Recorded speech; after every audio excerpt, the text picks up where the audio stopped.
তোমার সবচেয়ে বড় শত্রু কি জানো? তোমার এক্সপেকটেশনস। তুমি কারো কাছ থেকে কিছু এক্সপেক্ট করো, তারা সেটা পূরণ করতে পারে না, তারপর তুমি হতাশ হও। তুমি কাউকে ট্রাস্ট করো, তারা তোমাকে ধোকা দেয়, তুমি ভেঙে পড়ো। তুমি কারো কাছ থেকে রেসপেক্ট আশা করো, তারা তোমাকে সেটা দেয় না, তুমি আবার হার্ট হও। প্যাটার্নটা দেখতেছো?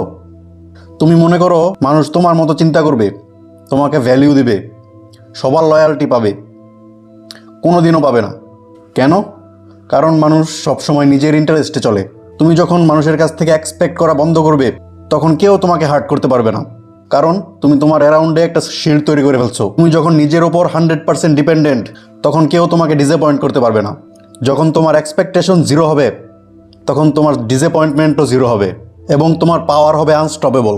So remember this, expectations kill happiness, zero expectations is equal to maximum freedom. You don't need anyone. You are enough for yourself. Take care.